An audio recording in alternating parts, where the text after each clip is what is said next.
Sa umpisa ng kwento, isang anghel ang nagkwento na isang araw ay narinig niya mula sa isang tao na dapat niyang mas pag-aralan ang mga tao, at ito ay nag-iiwan sa kanya ng labis na kawalan ng katiyakan dahil hindi niya alam kung paano sila tamang batiin. Gayunpaman, sa ibabaw ng kawalan ng katiyakan, ang napakalaking kuryosidad ay nagdadala sa anghel patungo sa puso ng isa sa mga lungsod ng mga tao, kung saan siya ay naniniwala na magkakaroon siya ng mga kahangahangang karanasan. Samantala, habang umaalis sa kanyang trabaho sa marangyang restaurant, si Tokumitsu ay pagod dahil sa mahabang oras na shift na kanyang natapos. Sa kanyang pag-uwi, siya ay nakakita ng isang kuting na kanyang inampon bilang isang bata, ngunit dahil hindi niya ito maaaring panatilihing kasama, isang kapitbahay na mahilig sa pusa ang nag-alaga sa hayop. Mukhang masyado ng huli upang isipin ito, ngunit sa kasalukuyan, maaari niyang alagaan ang kuting na ito. Sa huli, isang buwan na mula nang magsimula siya ng mataas na paaralan at lumipat ng kanyang sariling bahay. Ang kanyang apartment ay hindi ang pinakamalinis, ngunit isang araw ay aayusin niya ang lahat. Sa sandaling ito, ang kanyang tanging nais ay hindi maramdaman ang kanyang pag-iisa sa lahat ng oras. Hanggang sa bigla na lamang, isang pakpak ng anghel ay pumasok sa kanyang bahay sa pamamagitan ng bintana.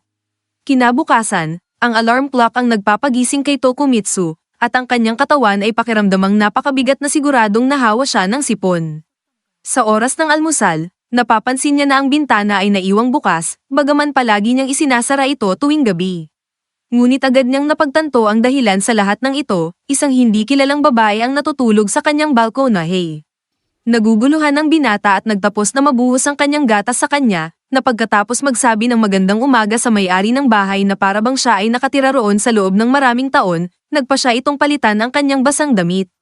Samantala, nagtataka si Tokumitsu kung ang taong ito ay maaaring isang ata cosplayer na nag-eensayo ng parkour sa kanyang libreng oras, o kung ito ay maaaring bagong prank sa internet. Kaya't isinara niya ang lahat ng mga kurtina upang maiwasan ang pagkunan ng mga kamera sa apartment. Sa pagitan nito, humiling ang babae ng pahiram na damit, at si Tokumitsu ay naghanap ng tuliro sa kanyang mga aparador sa paghahanap ng isang kamiseta. Matapos makakita ng tanging malinis na blouse, humingi siya ng paumanhin dahil ito ay hindi kahit ano paman na mas pinahiram, ngunit siya naman ang nagpapatawad dahil ginamit niya ang balkonahe ng binata nang walang pahintulot, dahil wala siyang ibang lugar na pagtulugan. Pagkatapos ay ipinakilala niya ang kanyang sarili bilang si Tawa, habang sinasabi niya na ang kanyang pangalan ay Tokumitsu Shintaro. Pagkatapos ay ginamit ng babae ang unang pangalan ng binata, si Shintaro, upang ipahayag ang kanyang kasiyahan sa pagkakakilala sa isang tao na may ganitong kalinis na puso at na ito ay maaaring tanging gawain ng Diyos. Sa ganitong paraan, nagsimulang pahalagahan ng binata ang kagandahang asal at kagandahan ng estranghero, na nagnanais na pasalamatan ang lahat ng mga miyembro ng pamilya ni Shintaro. Gayunpaman, sinabi niya sa kanya na siya ay namumuhay mag-isa lamang, at na-impress si Tawa na mag-isa siyang nakatira sa mansyon na ito na may maraming bintana. Hinaharap nito, kailangan ni Shintaro na ipaliwanag na ang kwartong ito ay ang buong bahay niya, hindi ang buong gusali na may karamihang mga bagay na nakakalat sa paligid. Iniisip ni Tawa na ang apartment ay isang silid na imbakan, at ang disenyong ito ng babae ay nagpapag-isip sa may-ari ng bahay na may mali sa kanya. Bukod dito, tinatanong niya kung bakit siya natutulog sa balkonahe. Ngunit walang sagot sa tanong, naalala ng babae na kailangan niyang bayaran ng kabaitan sa paraan man. Kaya hiniling niya sa binata na sabihin sa kanya nang walang takot kung ano ang maaari niyang ibigay kapalit, habang siya ay masyadong malapit at patuloy na nag-insist na gagawin niya ang lahat sa kanyang makakaya. Nawalan ng kontrol si Shintaro at sinabi na wala siyang nais. Kaya nagsisisitawa at nangako na kahit magluto man lang para sa may-ari. Ngunit walang mga sangkap sa bahay dahil ang lalaki ay kumakain lamang ng frozen food na may Coca-Cola. Dahil dito, nagpa siya ang babae na mag-ambag ng kaunting paglilinis. Ngunit habang nagmamadali siya patungo sa balkonahe, siya ay nadapa sa isang banta ng napakakakaibang mga magasin. Swerte na hindi niya nakita kung ano ang nangyari dahil abala siyang naghihiwalay ng away ng mga pusa upang tuparin ang talata na, mahalin mo ang iyong kapwa tulad ng iyong sarili. Pagkatapos nito, naglagay si Shintaro ng mga band-aid sa mga nasugatan na daliri ng babae at sinabihan siyang magpalamig dahil minsan, ang mga pusa ay nag-aaway ngunit sila ay nagmamahalan sa mga bubong ng kapitbahayan. Nakikita ang kalinisan ng babae, nauunawaan ni Shintaro na maaaring may mga dahilan ito upang tumakas mula sa tahanan ngunit paalala sa kanya na peligroso para sa isang babae na matulog sa labas. Kaya kailangan niyang isaalang-alang na bumalik sa tahanan. Gayunpaman, Ipinaliwanag ni Tawa na siya ay nakatira sa langit, sa abode ng Diyos, at na siya ay isang anghel. Nakakatawa para kay Shintaro na marinig ang kanyang naririnig, ngunit madali niyang napagtanto na seryoso ang babae. Kaya siya ay nagulat habang sinasabi ni Tawa sa kanya na bumaba siya sa lupa sa utos ng Diyos at kumakatawan sa mga anghel sa isang misyon upang malaman ang tungkol sa mga tao. Sa gitna ng pahayag na ito, talagang nakita ni Shintaro na seryoso ito. Ngunit hindi ibig sabihin nito na siya ay naniniwala dahil sa kanyang isip, malinaw na si Tawa ay tumakas mula sa isang silid pasyalan o isa sa mga magaganda at binababae na nagtutulak ng ilang pangkalahatang kurso sa computer. Sa wakas, humiling ang kakaibang babae na makapaglakbay ng ilang araw sa bahay ng binata.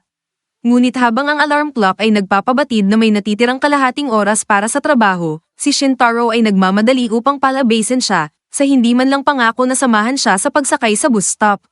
Matapos ang lahat ng kaguluhan, kumuha ng malalim na hininga si Shintaro at naniniwala siya na ginawa niya ang pinakamahusay na desisyon. Sa huling hapon, pagod na pagod ang binata dahil sa lumalalang sipon, kaya pinayagan siya ng boss na umalis ng maaga sa trabaho. Sa kanyang pag-uwi, nagtataka siya kung totoong bumalik si Tawa sa bahay, tiyak na hindi na niya ito makikita pa hanggang sa dumaan siya kay Shintaro na kasama ang isang kakaibang matandang lalaki na nag-anyaya sa kanya na pumunta sa isang hotel. Naharap sa sitwasyong ito, kumapit siya kay Tawa sa palso at inilayo siya. Ngunit kapag oras na upang magturo sa anghel tungkol sa hindi pagtitiwala sa mga estranghero, nahulog sa lupa ang binata at naglaho. Makalipas ang ilang sandali, nagising si Shintaro sa kanyang bahay, at si Tawa ay sobrang nag-alala sa tabi niya na kahit luha ng kasiyahan ay bumuhos. Sa pagkakarinig mula sa binata na mas mabuti na siya, tiningnan ni Shintaro ang paligid at napagtanto na ang babae ay naglaan ng lahat ng oras na iyon sa pag-aalaga sa kanya. At pagdating dito, nag-alok siya ng lugaw na may gatas at asukal na gawa sa natitirang tinapay, dahil hindi niya nakita ang bigas sa bahay. Masaya si Shintaro na kumain ng isang bagay na hindi pa niya kailanman natikman dati, ngunit sa parehong oras ay nahihiya ng pilitin siya ni Tawa na painumin siya. Sa huli, sumuko siya at masaya siyang kumakain ng isang napakasarap na niluto ng isang taong sobrang nag-aalala sa kanya. Matapos tamasahin ang bawat segundo ng espesyal na sandali na ito, nagpatuloy si Shintaro sa kanyang inaakalang sermon, na itinigil na niya sa kalsada, na nagbabala kay Tawa na huwag magtiwala sa mga estranghero dahil maraming masasamang tao sa mundo. Sinusubukan ng anghel na ipaliwanag ang kanyang aksyon sa pagsunod sa lalaking iyon ngunit hindi sapat ang kanyang nasabi. Kaya't binasag ni Shintaro ang katahimikan sa pamamagitan ng pag-aalok sa kanya ng kanyang bahay na pansamantala ang tirahan ng ilang araw, dahil wala talaga siyang ibang lugar na mapupuntahan si Tawa. Sa mabuting balita, mahigpit na niyakap ng babae si Shintaro, na alam na ang babae na ito ay medyo baliw at makakalimutin ngunit sa tingin niya ay isang mabait na babae, hindi babae. Susunod, nagkomento ang may-ari ng bahay na tiyak na mahirap na dalhin siya roon, ngunit sinagot ni Tawa na ito ay ang pinakamadali sa mundo dahil kayang niyang lumipad. Kaya, habang gumagawa muli ng parehong mukhang hindi naniniwala ang binata, ngayong pagkakataon, kumalat siya ng kanyang mga pakpak na anghel upang walang duda na hindi siya anghel. At gayunpaman, paggising niya kinabukasan, tiyak na panaginip lang ang lahat para sa binata, hanggang sa magising ang anghel sa kanyang tabi at ibinagsak muli ang lahat ng kanyang katiyakan sa alulod. Nagtanong si Shintaro kung ano ang ginagawa niya sa kanyang kama, ngunit pinaalala sa kanya ng babae na iyon ang tanging kama sa apartment. Nakita na nga niya na talagang dinala niya ang isang anghel para makipagsapalaran, nakita ni Shintaro ang kanyang damit na unti-unting naglalaho sa kanyang balikat, kaya nagmadali siyang sabihan itong palitan ng damit para bumili ng kape sa kalye. Pagdating sa kanto ng tindahan, nakikita niya ang ilang bigas na bibilhin, habang ipinapakita ni Tawa ang isang steamed bun na bonus na pagkain para sa mga kumukuha ng ilang stickers mula sa packaging. Sa kasiglahan, ang anghel ay nagpakita ng kanyang mga pakpak sa labas, kaya kailangan ni Shintaro na ibalik siya sa tamang direksyon upang maiwasan ang gulo sa loob ng tindahan ng grocery. Pagbabalik sa bahay, humihingi siya ng paumanhin para sa di inaasahang kasiyahan at ipinaliwanag na natutunan niyang panatilihing nasa loob ang kanyang mga pakpak habang nasa lupa dahil nagbasa siya ng gabay sa buhay sa lupa para sa mga mababait na bata na interesado sa paksa. Tinanong ng tao kung ano ba talaga ang ginagawa ng mga anghel sa buhay, kaya ipinaliwanag ni Tawa na sila ay nagpapahayag ng kalooban ng Diyos sa mga tao at nag-aalaga ng mga kaluluwa upang hindi sila maliga sa pagitan ng langit at lupa. Iniisip ni Shintaro na mahirap na trabaho ito dahil maraming tao sa mundo, habang tinapos ni Tawa sa pamamagitan ng pagsasabi na ang pagdadala ng kaligayahan sa mga tao ay isang paglilingkod din ng anghel. Gayunpaman, nang tanungin ng lalaki kung ano ang ginagawa ng mga anghel upang lumikha ng kaligayahan na ito, napagtanto ni Tawa na hindi pa niya ito natuklasan, ngunit pinagpapalagay niyang pinadala siya ng Diyos upang malaman ito. Mamaya, kung makagat si Tawa ng isang piraso ng steamed bun na dala niya at pangako na kakainin niya ito araw-araw kung kaya niya. Ngunit alam ni Shintaro na ang pagbili nito araw-araw sa kanto ng tindahan sa kanilang lugar ay aaksayahin lamang ang pera na ibinibigay sa kanya ng kanyang mga magulang bawat buwan. Kaya naman, nagpasya siyang simulan na niyang magluto mula ngayon. Kaya naman, inanyayahan niya si Tawa na bumili ng mga sangkap, pati na rin ang mga bagay na kailangan niya para sa pang-araw-araw na buhay tulad ng toothbrush. At muli na namang, ipinakita ng anghel na ilabas ang kanyang mga pakpak at nagpakita na siya ay magiging isang abala pa rin sa kalsada. Bago sila umalis, inilagay ni Tawa ang kanyang kamay sa noo ni Shintaro upang makita kung bumaba na ba ang lagnat, at hindi na naman niya mapigilan ang kanyang hiya. Pagdating nila sa mall, sa sobrang kasiyahan, naniniwala ang anghel na isang palasyo ito at tumakbo siya ng mas mabilis. Sinundan ni Shintaro ang bago nilang bisita at sinubukan niyang panatilihing malapit sa kanya upang bumili ng mga bagay na kailangan nito. Nag-alok ang babae na mag-floatate ng shopping basket sakaling maging mabigat ito, dahil kailangan lumabas ang kanyang mga pakpak para dito. Pagtanggi sa alok, syempre, nilagyan ni Shintaro ng ilang chopsticks ang basket, habang tila interesado si Tawa sa isang mug na may larawan ng pusa na kanyang nakita. Ngunit dahil sapat na ang mga tasa ng may-ari ng bahay, napakahiya siya na tanungin pa ito. Sa paligid nila, nahuhumaling ang mga tao sa hitsura ni Tawa na parang prinsesa, kaya't nagpa siya si Shintaro na bumili ng mga damit para hindi masyadong mapansin. Pagpasok sa tindahan, nakahinga ng maluwag ang binata dahil may pera siya upang makabili ng isang blusa o dalawa dahil sa kanyang ipinondo mula sa trabaho na kanyang ginagawa. Kaya't ipinipilit niya na si Tawa ay tumingin sa paligid at subukang isuot ang lahat ng mga modelo na kanyang pinakagusto. Nag-alok ng bagong koleksyon ng isang nagtitinda sa anghel, at siya ay nasisiyahan sa pagpili ng mga piraso na nais niyang subukan. Nang pumasok si Tawa sa fitting room, nagpapahayag ang nagtitinda na napakaganda ng girlfriend ni Shintaro, ngunit tiyak na ipinaliwanag niya na hindi iyon ang iniisip nito. Sa gitna nito, habang nagpapalit, iniisip ni Tawa na tinanggap siya ni Shintaro kahit na hindi nito lubos na kilala. Kaya't iniisip niya ng paraan upang bayaran ng kabutihan at kabaitan, dahil sinabi niya kanina na ang pagdala ng kaligayahan ay kanyang tungkulin. Kaya't lumabas siya ng fitting room na may isang kasuotan, hawak ang kamay ng binata, at pangako na gawin siyang masaya, na nagpapagawa sa lahat na palibutan na isang marriage proposal ang nangyayari. Sa kanilang pag-alis sa tindahan, nakahinga ng maluwag si Shintaro na hindi siya masyadong nahihiya sa pampublikong pagpapahayag na iyon, hanggang sa tanungin siya ni Tawa kung ano ang kanyang iniisip sa kanyang bagong kasuotan. Sa loob, sinasabi niya kung gaano kaganda ang kanyang hitsura, ngunit sa labas, masasabi niya lamang na bagay ito sa kanya. Pagkatapos ay bumili sila ng pagkain at bumalik sa bahay. Pagdating, pagod na si Shintaro at iniisip na niya na dapat ay ganoon din si Tawa, lalo na't araw ng linggo ngayon at siksikan sa mall. Ngunit sinabi ni Tawa na sobrang saya niya dahil kasama niya si Shintaro. Dagdag pa niya, nakita ni Tawa sa mga binili ang mug na may larawan ng pusa na matagal na niyang gustong bilhin, at dahil dito, pareho silang nahihiya sa harap ng sandaling ito ng pagmamahalan. At iniisip ni Shintaro sa kanyang sarili na siya rin ay sobrang nag-enjoy kasama ang misteryosong anghel na ito. Habang bumababa ang gabi, hinati ni Shintaro ang kama kasama si Tawa muli at naalala na hindi niya dapat binili ang isa pang kama. 2 araw bago marating ang sandaling ito, ang walang malay na Toa na pulang anghel sa Earth ay nahumaling sa mga ilaw na nakakalat sa buong lungsod. Nakakita siya ng tren sa ilalim ng kanyang paglipad at sumunod ito upang makilala ang kamanghamanghang makina na ito nang malapitan at obserbahan ng mga tao sa loob, nahulog sa unang pag-ibig sa plano ng mga tao. Pumunta siya sa isang lugar na puno ng mga ilaw upang mag-isip kung paano niya dapat lapitan ng mga tao. Naalala niya ang manual na kanyang binasa bago siya naglakbay sa Earth, isang bahagi ay nagsasabi na kapag ang isang anghel ay bumababa sa Earth, dapat silang manatili sa isang posisyon na mas mataas kaysa sa mga tao at maglabas ng isang malakas na liwanag, ipinakikilala ang kanilang sarili sa isang marangyang paraan. Maaari rin nilang itago ang kanilang mga pakpak upang maiwasan ang pag-akit ng atensyon at maging mas maingat.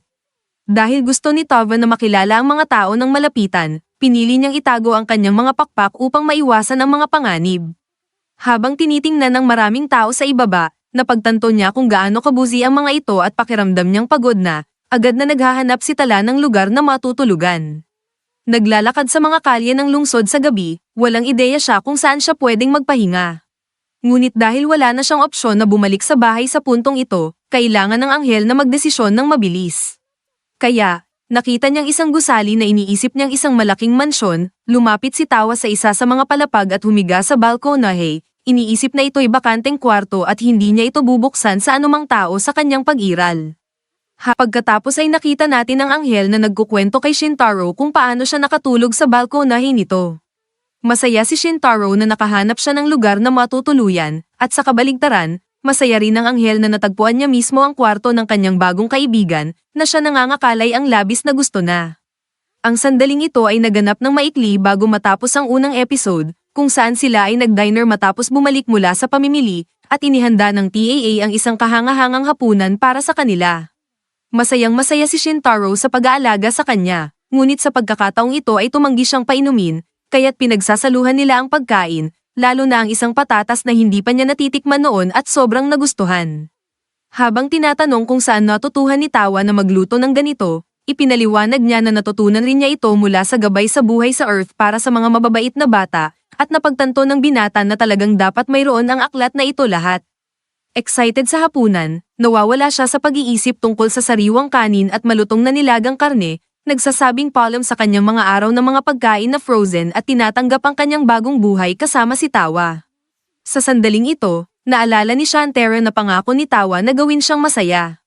Habang nagpapahinga mula sa pagkain, nahulog sa isipan niya ang magandang anghel na ito at isang mahusay na kusinira, kaya tinanong siya ni Tawa kung hindi niya nagustuhan ang pagkain. Ngunit sa katotohanan, iniisip niya kung ano ang magagawa niya upang suklian ang lahat ng kabutihang ito mula sa anghel. Iniisip ni Tala na sapat na ang kakayahan niyang matulog doon, ngunit dahil nabanggit niya ang tulong, hinihiling niya sa kanya na ipaliwanag pagkatapos ng hapunan kung paano gamitin ang banyo.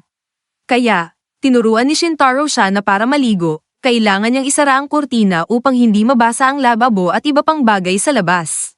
Pagkatapos ay kailangan niyang i-on ang isang knob upang makakuha ng mainit na tubig at isa pa upang i-adjust ang temperatura. Ngunit palaging dapat niyang tandaan na punuin ang palanggana kung gusto niyang gamitin ito at gamitin din ang tapon upang isara ang drain at panatilihing nasa loob ang tubig. Matapos ang leksyon sa paggamit ng bathtub, masaya si Shintaro na makatulong, ngunit ang katotohanan ng isang tulad niyang babae ay naliligo roon ay nagpapakaba sa kanya. Kaya't kung madyay gising siya sa buhay at pupunta sa panonood ng TV sa halip na umupo sa pintuan ng banyo, i-on niya ang telebisyon at susubukan na manood ng anumang bagay ngunit ang kanyang imahinasyon ay patuloy na nagbabalik sa likod ni Tawa. Kaya't sinusubukan niyang parusahan ang kanyang sarili sa pamamagitan ng ilang self-right hooks, ngunit agad niyang natuklasan na hindi niya kayang labanan ng emosyonal na kaguluhan na kanyang naranasan.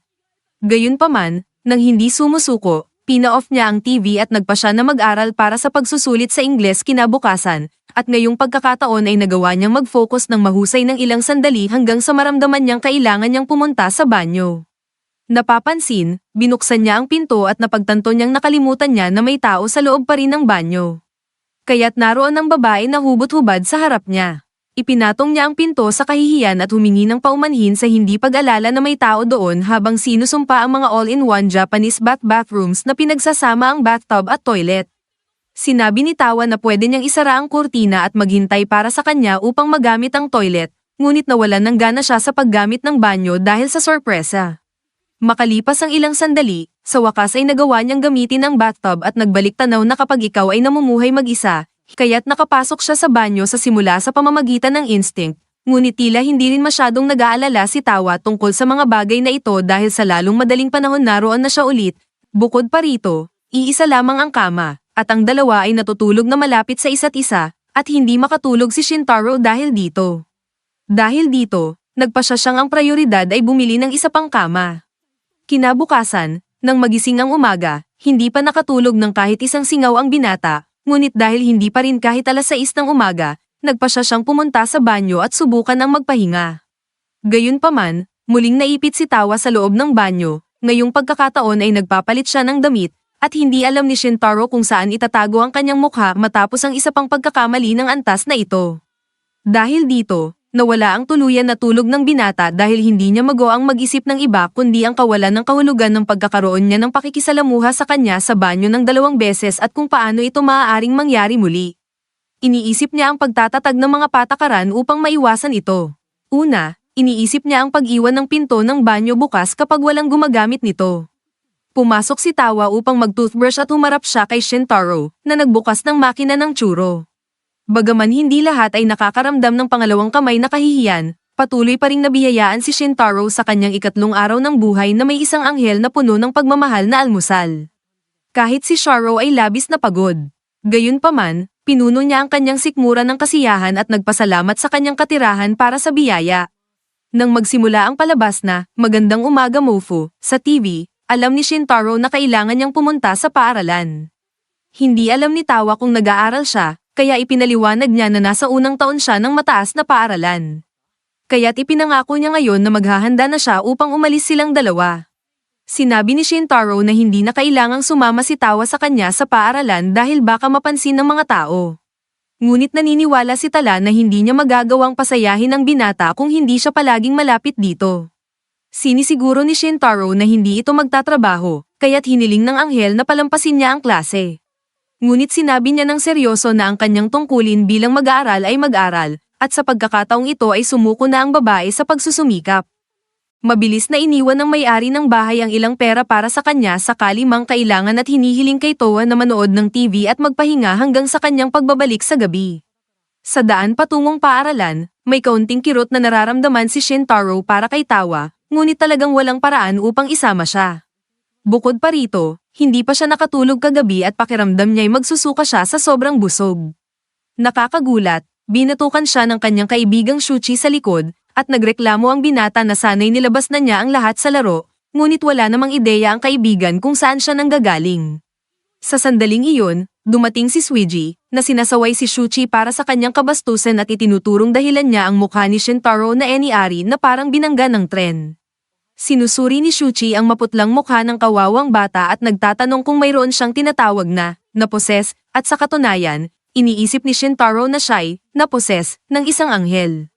Sa anuman, sinasabi niya ang katotohanan na hindi siya makatulog at nag-aalala si Summon, lalo na't mag-isa lang ang kanyang kaibigan. Iniisip ni Shuchi na medyo masyadong nag-aalala siya. Nahihiya ang babae at sinasabi na nag-aalala lang siya sa kaibigan niya. Kaya hinihiling ni Shuchi na ipakita niya ang pagmamahal na iyon sa kanya dahil mabait na bata siya. Tumatawa si Shintaro sa kanyang mga kaibigang kabataan at sinasabi na mas magmumukha silang isang komedya na magkasintahan. Sinasabi ni Sebsay sa kanya na huwag na niyang uulitin ang kabaliwan na iyon kailanman, iniwan si Shuchi na naaapi sa kanyang labis na reaksyon. Samantala, nahihirapan si Towa sa kumot habang sinusubukang ito ay patuyuin at patuloy pa ring napakalinis ng buong bahay.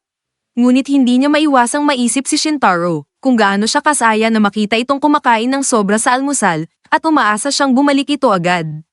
Sa kasalukuyan, hindi niya alam kung ano ang kanyang kakainin para sa tanghalian dahil sinabi niya na babalik lang ito sa gabi, kaya iniisip ni Tala na nagugutom ito sa sahig na parang isang walang tahan ng tao at nagpapanik. Sa paaralan, talaga namang kakaunti lang ang kakainin ni Shintaro sa tanghalian dahil busog na siya mula sa almusal at hindi na niya kayang kumain pa ng isa pang oliba. Nag-aalala si Soy sa dieta ng kanyang kaibigan dahil hindi ito marunong magluto at kumakain lamang ng tinapay sa bawat kain. Kaya't halos masabi na ni Shintaro na si Tawa ang nagluluto ng pagkain para sa kanya ngunit nagawa niyang itago ang kanyang bibig bago sabihin ang pangalan nito at agad na nagdagdag na araw-araw ay kumakain siya ng masarap sa restoran kung saan siya nagtatrabaho. Gayunpaman, alam ni Soy na hindi siya may trabaho araw-araw, kaya't nag-aalok siya na magluto ng tanghalian para sa kanyang kaibigan. Napapansin ni Shintaro ang masarap na lutong pagkain na inihanda ng babae at pinupuri ang kanyang galing, at nahihiya namang sinasabi ng babae na ang paggawa ng dagdag na lunch ay hindi naman abala. Nagtanong si Shuchi kung mayroon din siyang pagkain para sa kanya, ngunit mabilis na nagalit ang babae na simula sa 2nd lunchbox, nagsisimula na itong maging abala. Natutuwa si Shintaro sa kakaibang usapan ng dalawa ngunit biglang nagpanik nang makita niyang lumilipad si Towa mula sa bintana ng kafeterya. Sinubukan niyang itago ang anghel sa lahat ng paraan at sinabihan itong pumunta sa bubong, saka nagmadali pataas, nagpapanggap na nakalimutan niya ang isang mahalagang appointment. Sa paghanap sa anghel, Naaalala niya na hinihiling niya rito na huwag nang dumating at binabanggit ang mga nakalantad nitong pakpak, kaya nagsimula siyang mag-imagine ng mga ulat sa balita sa buong Japan na kumpirmadong totoo ang mga anghel. Humingi ng paumanhin si T at ipinaliwanag na nag-aalala lamang siya kung ano ang kakainin ng kanyang kaibigan ng hapon na iyon. Kaya iniwan niya ang pagkain sa lupa at bumalik sa pag-alis, ngunit nadama ni Shintaro ang panghihinayang sa kanyang pag-uusap sa kanya at tinawag ang kanyang kaibigan na kumain kasama niya, na nagpapangiti sa babae ng husto. Agad nilang pinasalamatan ang kalangitan para sa pagkain at nagtrabaho sila, at pinupuri ni Shintaro ang pagkain habang iniisip na marahil hindi pa natutuklasan si Tawa, kung hindi, tiyak na magdudulot ito ng malaking pagkakagulo. Susunod, napansin niya na muli na naman ginawa niya ang patatas na kanyang minamahal kagabi, at sinabi ni T na gusto niyang matuto pa ng iba pang mga bagay na gusto niya upang makagawa pa siya ng mas maraming pagkain. Hinihiling ni Shintaro sa kanya na huwag masyadong abusuhin ang mga ganitong handaan, at habang nagtatawanan silang dalawa, iniisip ni Shintaro na baka nga siya ay totoong, naposes, ng isang anghel, ngunit tila hindi naman masama ang lahat pagkatapos ng lahat. Sa susunod na araw, nang bumalik si Shintaro mula sa paaralan, masaya siyang binati ni Tala, samantalang humihingi ng paumanhin ang batang lalaki para sa insidente sa lunchbox. Sa kabilang banda, pinaalala sa kanya ng anghel na huwag nang lumipad-lipad, kaya nagkasundo ang dalawa doon mismo. Napansin ni Shintaro na nilaban ni Tala ang kanyang mga damit, kahit hindi niya alam kung paano gamitin ang washing machine. Tulad ng lagi, natutunan ng babae sa pamamagitan ng pagbabasa ng Good Children's Guide to Life on Earth. Mas lalo siyang humanga sa tinatawag na gabay hanggang sa makita niyang nilalabhan din ng babae ang underwear. Simula pa noong bata pa siya, ang kanyang pamilya lamang ang naglalaban ng kanyang underwear, kaya't nahihiya siya. Ngunit upang iwasan ang hindi komportabling sitwasyon, itinangka ng homeowner na manatiling natural ang kanyang posisyon. Bigla niyang napansin ang isang oso na nakatahi sa isa sa mga underwear, at ipinaliwanag ni Tala na tinaakpan niya ang butas nito. Hindi alam ni Shintaro kung saan itatago ang kanyang mukha. Sa madaling salita, dahil sa lahat ng ginagawa ng babae para sa kanya sa bahay na ito, humiling siya na kahit man lamang ay hugasan niya ang kanyang sariling underwear. Ngunit iniisip ni Tala na hindi nagustuhan ng lalaki ang munting oso, kaya tinanong niya kung mas gusto ba nito ang mga kuneho. Sinabihan siya ni Shinta na kalimutan na lang ito at hayaan na lamang ang underwear sa kanya. Kaya, simula noong araw na iyon, naging rutina na para sa lalaki ang paghuhugas ng underwear sa lababo. Nang mahulog si Mike, hindi na kayang magpanggap pa ni Sanja na hindi niya nais na tanungin tungkol sa babaeng iyon. Ngunit natatakot siyang magmukhang baliw sa kanyang isipan, dahil sa kanyang pananaw, lumilipad ang babae na iyon. Sinusubukan niyang kumbinsihin ang kanyang sarili na baka nagkakamali lang siya dahil hindi naman kayang lumipad ng mga tao. Baka naapektuhan si Sanja sa pagkakakita kay Shintaro kasama ang ibang babae, at hindi niya alam kung kaya pa niyang gawing mga lunchbox nito. Sa katunayan, labis na inuugnay sa kanya ang pangyayari na ito hanggang sa kailangan pang suriin ng kanyang ina kung hindi ba siya nalunod sa banyo mula sa pagtitiis ng sobrang oras doon. Kinabukasan, tumanggi si Shintaro sa lunch na ginawa ni Tala dahil hindi niya alam kung paano ito ipapaliwanag sa paaralan. Dahil dito, iniisip ni Tala na galit na sa kanya ang lalaki, lalo na't kagabi ay mariin siyang tumanggi na matulog kasama sa kanya sa sahig. Hindi niya kailanman pinapayagan si Tala na sumama sa kanya sa paaralan. Kaya, upang magpababa ng tensyon, tinanggap niya ang lunch at sinabi na magtatrabaho siya hanggang alas 9 mamayang gabi. Nag-aalok ang anghel na sumama, ngunit tinanggihan ni Shintaro at pilit nang umiti, ipinahayag kung gaano siya kaswerte na pag-uwi alam niyang magkakaroon siya ng masarap na hapunan. At sapat na upang gawing tunay na masaya si Tala. Sa daan papuntang paaralan, nadarama ni Shintaro ang panghihinayang sa pag-iwas sa babae, ngunit sa totoo lang, masaya siya. Hindi lamang niya magawa ang lahat ng nais ng babae. Maraming oras ang lumipas, bigla ang inanyayahan si Shintaro ni Shuchi na mag-lunch kasama, at nakita ito ni Sumi bilang pagkakataon upang tanungin ang binata kung maaari niyang gawing lunch ang para sa kanya. Ngunit dahil sa kanyang tanghalian at baon na, nagimbento siya na niligtas niya ang isang babae na naduduyan sa kalsada at nagkaroon ng pagkain bilang pasasalamat. Nang buksan niya ang lunchbox, may puso na may nakasulat na kanyang pangalan, at sinubukang kainin ang pagkain upang magpanggap na walang nangyari. Ngunit huli na, sigurado si Sumi na ibang babae ang nagluto ng lunch na iyon para sa kanya. Sinamantala ni Shuchi ang pagkawala ng atensyon ng babae upang kunin ang isang unlet, ngunit hindi niya pinayagan ang insulin na tumakas nang lumabas ng paaralan. Pagod na si Shintaro, kahit hindi niya alam ang dahilan, at hindi na niya kayang tiisin ang walang kabuluhang mga dahilan pa. Iniisip niya na maaari niyang ipakilala si Tala at subukang hindi mailantad na anghel ito. Ngunit ang problema ay hindi rin na hindi niya gustong malaman ng sinuman na kasama niya ang isang babae. Bigla, lumapit ang isang mapagpakumbabang matanda, na isang manghuhula, sa binata, na sinasabing pumasok siya sa isang yugto ng mabigat na mga problema sa mga babae, at upang pananggalang sa masamang espiritu na ito, handa siyang magbenta ng mga proteksyon na nagkakahalaga ng 10,000 yen bawat isa. Ngunit para lamang sa binata, gagawa siya ng 3 para sa 30,000. Ipinagpalagay ang espiritual na panlilinlang na halos na isa katuparan na niya, na siyang halos kanyang natanggap, kinikilala niya na tunay na may problemang ito sa mga babae, samantalang sa kasalukuyan ay tumatanggi siyang tingnan si Tala bilang isang uri ng problema. Kaagad pagdating niya sa marangyang restaurant, humingi ng paumanhin ng empleyado dahil sa pag-alis ng maaga noong Sabado, ngunit mabait at masaya ang amo sa pagpapabuti ng lalaki. Sa katunayan, nagkomento pa ito na si Izumi, ang bagong hirang na babae, ang magiging nasa trabaho ngayon at hinihiling kay Shintaro na maging mabait sa bagong dating. Na-curious si Shintaro kung sino nga ba ang babaeng ito, at sa mismong pagbukas niya ng unang pinto, natuklasan niyang ang babae ay tila tagahanga ng mga cherries. Ngunit habang mas maraming oras ang ginugol niya sa pag-aanalisa sa sitwasyong ito, bumati si Izumi sa lalaki at iniwan ng isang marka sa kanyang mukha na hindi malilimutan. Sa panahon ng kanilang trabaho, tinanong ng isa pang empleyado kung ano ang nangyari sa mukha ng bata, ngunit binaliwala niya ito. Pagkatapos nito, ibinigay ni Izumi ang isang lumang tela upang ilagay sa kanyang mukha, at pagkarinig sa paumanhin ng kasamahan, inamin niya na dapat ay nagsara na lang siya ng pinto. Pagkatapos, ipinakilala niya ang kanyang sarili bilang Izumi NL, at naisip ni Shintaro na magbiro na siya ay ipinanganak sa Pasko dahil sa kanyang pangalan. Ngunit sa kanyang pagkabigla, iyon nga ang tunay na dahilan ng kanyang pangalan. Sa wakas, hiling ni Izumi na huwag na lang silang mag-usap tungkol sa dati at umalis. At kahit hindi niya magawang magsalita, masaya si Shintaro sa kaalaman na hindi siya i-report para sa panghaharas. Sa kabila ng pagkakaabala sa serbisyo, kahit hindi na sila mag-usap dahil sa karaniwang pagmamadali ng pagiging waiter, nahihirapan ang lalaki na huwag makita si Izumi sa mga underwear na may print ng cherries. Kaya't pinukpok niya ang kanyang ulo sa pader upang linisin ang kanyang isipan sa kasamaang iyon.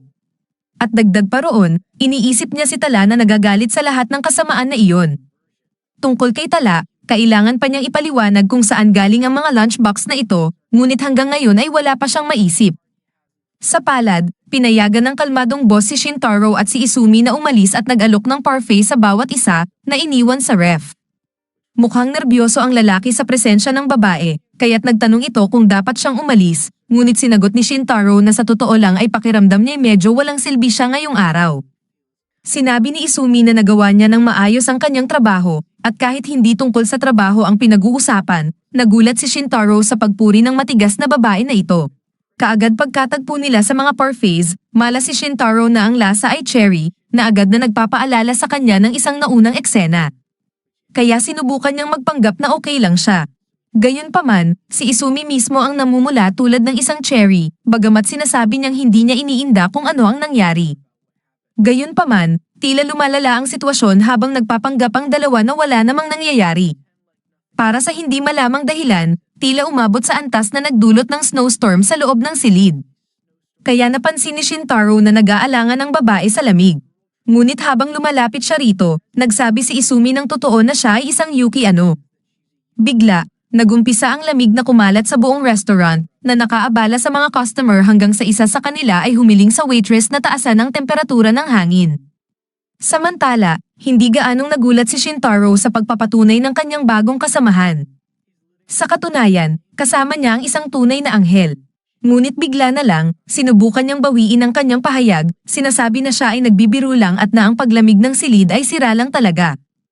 Gayunpaman, habang lumalaki ang kanyang nerbiyos, mas nagiging malakas ang bagyo.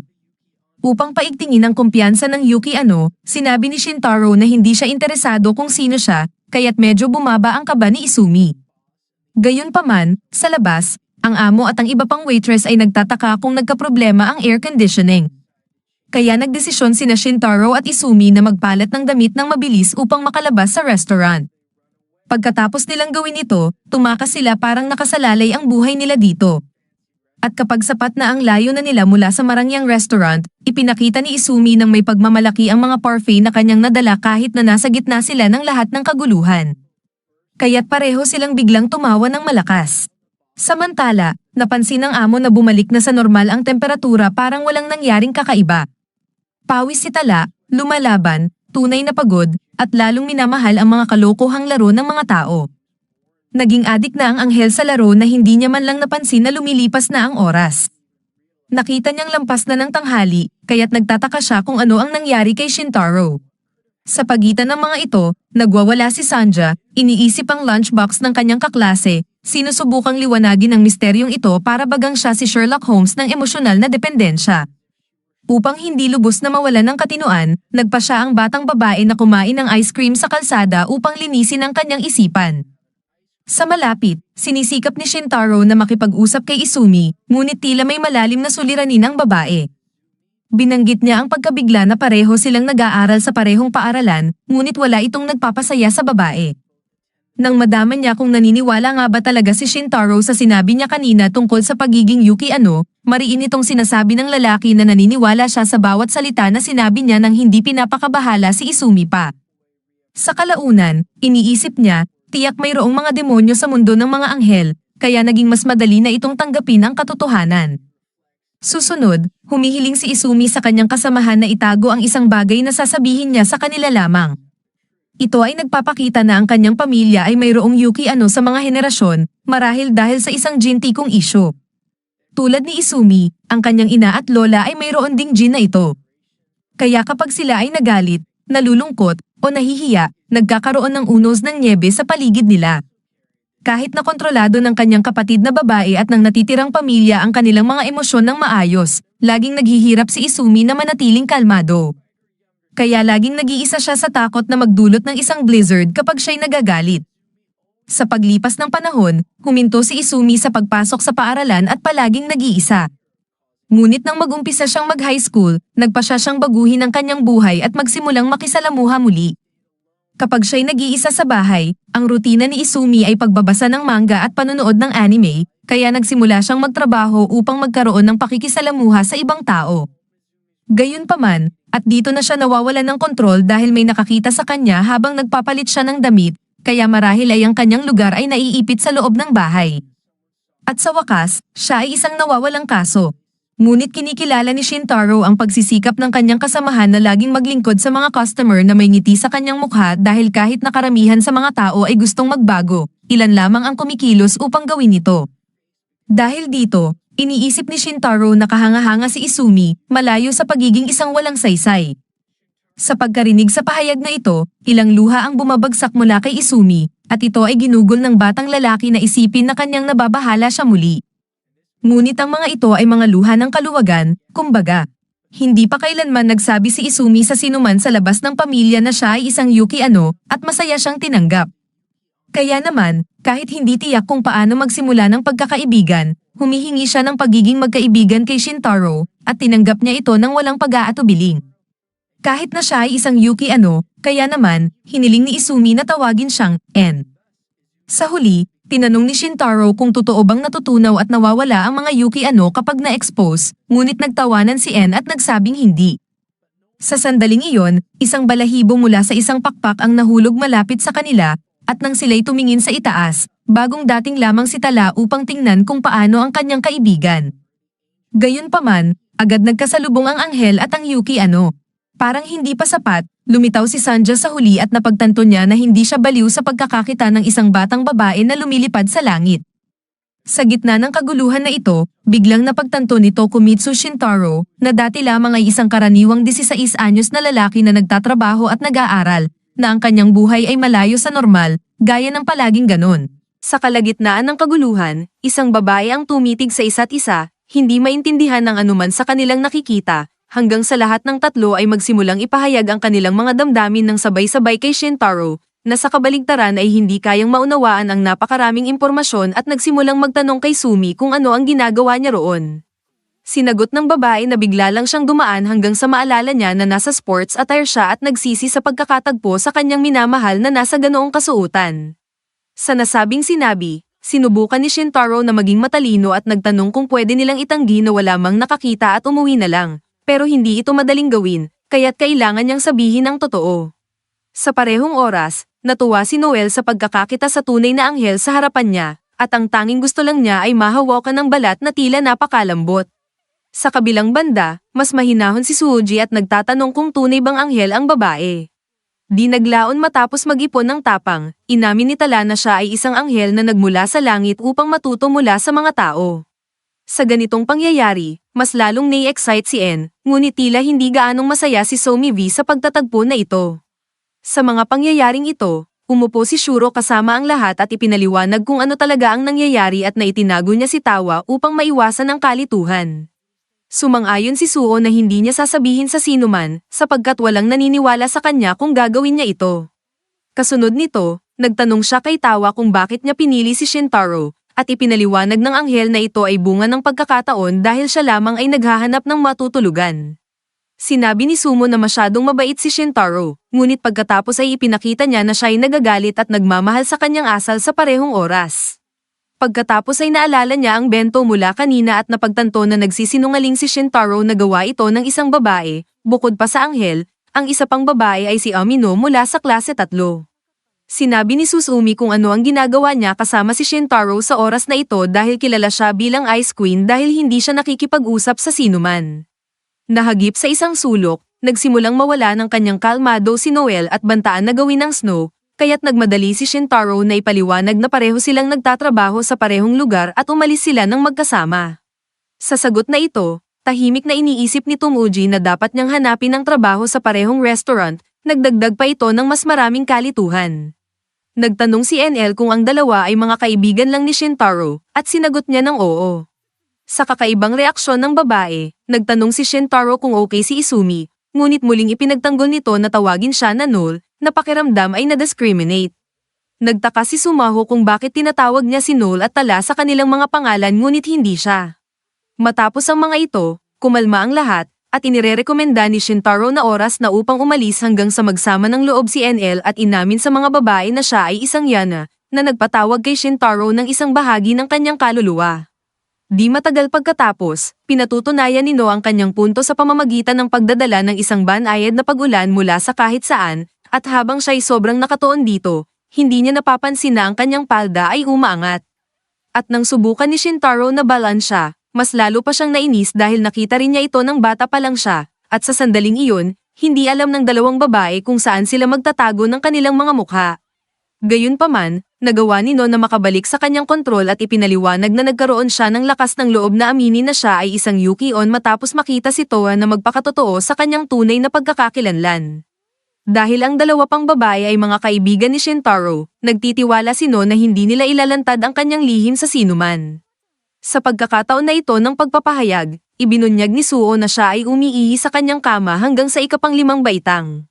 Nagkomento si Sharo na ang uri ng pagpapahayag na nagaganap ay iba, ngunit ang kawawang babae lamang ay nais na ibahagi ang isang lihim katulad ng lahat ng iba.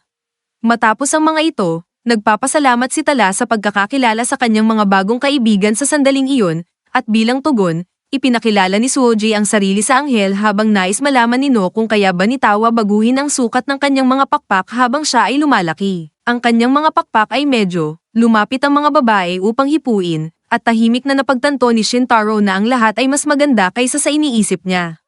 Pagdating sa bahay, lubos na pagod ang lalaki, kaya pumunta si Tawa upang maghanda ng pagkain para sa kanya habang nagmimix ng itlog sa mangkok at sinisindihan ang lutuan.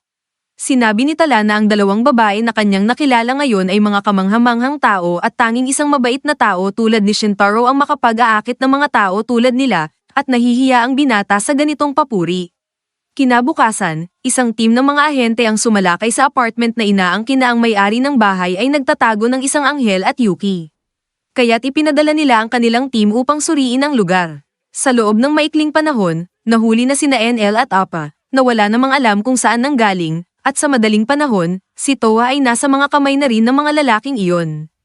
Habang siya'y inilalayo, nagising si Shintaro mula sa bangungot, at ang babaeng anghel ay nag-aalala sa kanya. Sumigaw nang dumating sa lugar, ang lalaki ay muli na namang nakatulog ng mahimbing, ngunit agad namang lumapit si Suo sa kanya na may mas matinding dark circles, Nagpapanggap na wala lang ito. Sa totoo lang, tanggap na rin niya na ang mga anghel at Yuki Hest ay umiiral, ngunit ang malaman na kasama ni Shintaro ang isang babae ay labis na hindi niya kayang tiisin. Kaya't nagpa siyang kumilos ng tuluyan, nagtatanong kung sila ba ng anghel o ng demonyo. Nagpaliwanag si Shintaro nang may panikong siya lamang ay nagkakilala sa dalawa, at nagpapanggap si Sumi na kalmado habang sa kanyang isip ay nagdiriwang ng labis sa pakikinig sa usapan. Lumapit si Shuchi na nagtatanong kung sino si Toa, at nagsisinungaling si Suo na siya ay isang malayong kamag-anak ni Shintaro at siya ang gumagawa ng kanyang lunchboxes araw-araw. Namangha si Shuchi sa swerte ng kanyang kaibigan, kaya't nagtanong kung maaari rin bang gumawa ng lunch si Tala para sa kanya, ngunit iniwan niya nang naiinis agad si Subi nang sabihin niyang maging totoo siya. Natutuwa si Shintaro na mayroon siyang makakasamang ibahagi ang isang lihim. Samantalang sinusuyo ni Suo ang ideya na ito'y sa kanya at sa taong pinakagusto niya, matapos muling mag-isa, si Shintaro ay nag-enjoy sa simoy ng isang mapayapang araw hanggang sa kanyang makita ang dalawang abalang lalaki na tumatawag kay Null upang magkaraoke.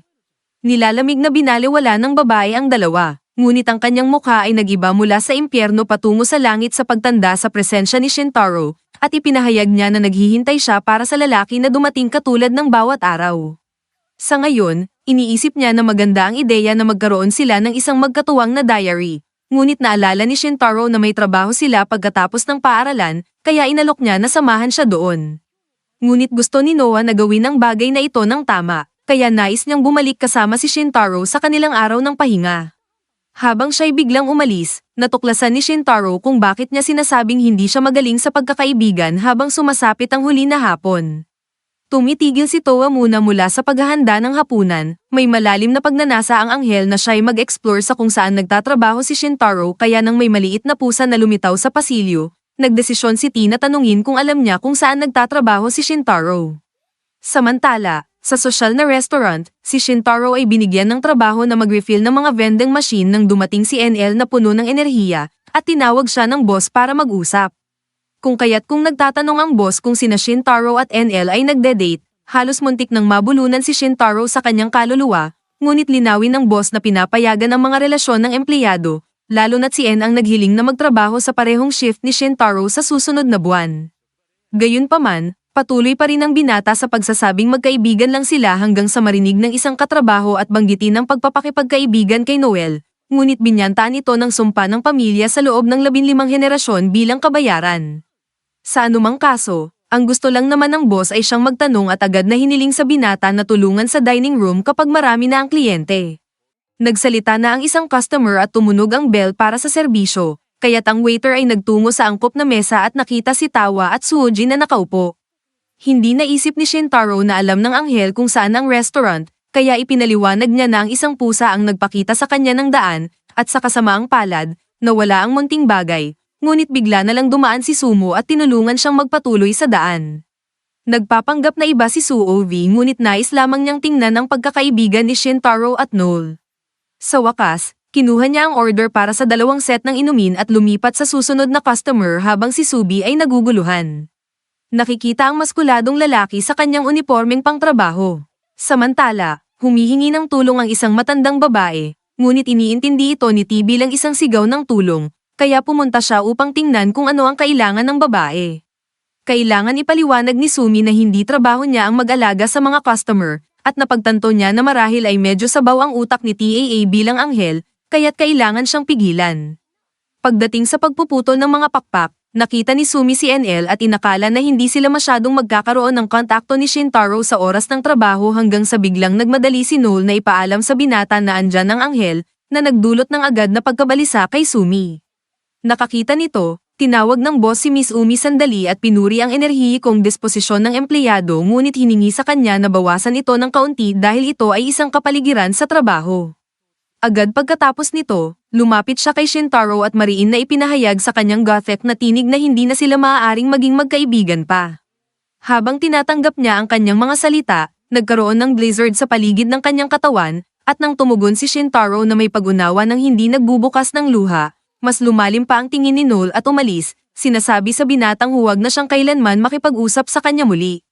Samantala, si Tawa ay nag-e-enjoy sa melon soda na may cola, samantalang si Suo ay patuloy na naghihikahos mula sa tama na kanyang tinanggap. Gusto malaman ni Tavo kung ano ang susunod na ihahanda, ngunit sinabi ng kanyang kaibigan na siya ay sobra ng busog, kaya't pumili sila ng ibang pagkain. Sa pagtingin sa menu, inakala ni Tala na nasa langit pa rin siya nang makadiskubre ng burger na may kasamang keso, ngunit dahil siya ang nagluto ng hapunan ngayon, nagpa siya siyang huwag na lang umorder. Sa narinig ito, binanggit ni Suji na bukod sa pagiging maganda, si Tala ay isang magaling na tagapagluto na nakakaapekto ng kaunti sa babae. Sa kabilang dako, ang inosenteng anghel ay gustong malaman kung ano ang ibig sabihin ng gate, at nagulat siya nang malaman na ito ay trabaho dahil ayon sa kanyang manual ay side hustle, ito. Nawalan ng kaunti ng pasensya si Soy ngunit sumagot sa sumunod na tanong ni Tala kung si Shintaro ba ay isang estudyante o hindi dahil may trabaho siya. Pagkatapos ay ipinaliwanag ng kaibigan na maraming mga estudyante ang nagtatrabaho ng part-time dahil hindi sapat ang kanilang baon. Sa kabila ng magandang usapan, bigla na lamang na naramdaman ni Sumi ang pangangailangan na umihi, kaya iniwan niya si Tawa ng ilang sandali. Sa gitna ng pagkakagulo sa trabaho, nag-aalala si Shantaro na baka may gawin ng anghel, at totoo nga, sinamantala ni Tawa ang kanyang libreng oras upang asikasuhin ng ilang mga customer, pumapalipat-lipat mula sa mesa hanggang hawakan siya ni Shintaro at dalhin sa isang tahimik na lugar. Ipinaliwanag ni T na gusto lamang niyang tulungan na tapusin agad ang trabaho upang makauwi si Shintaro, ngunit ipinaliwanag niya na siya ay binabayaran kada oras at dahil hindi naiintindihan ng anghel ang kahit anong bagay, pinatunayan niya na hindi magbabago ang pagtulong niya. Kaya't nagtanong si Tawa kung sa pilitan bang nagtatrabaho si Shintaro dahil kasama niya ito, ngunit ipinaliwanag ng binata na matagal na siyang nagtatrabaho bago pa ito makapagtapos kahit na nagpapadala sa kanya ng baon ang kanyang mga magulang. Gayunpaman, iniisip pa rin ni Tala na wala siyang ginagawa habang nagpapakahirap ang binata sa trabaho, ngunit pinapaliwanag niya na malaki ang naitulong sa kanya ng anghel sa kanyang buhay, at tumutulong ito sa lahat ng gawain sa bahay. Pagkatapos ay kumalma ang babae at ipinaalam kay Shintaro na uuwi ito sa bahay na may hapunan na handa. Nakikinig sa usapan, nahalina ang boss sa magandang love triangle hanggang dumating si Noel na may bagong ideya sa isip, ngayon ay gusto niyang magtrabaho sa lahat ng shift kung saan malayo si Shintaro.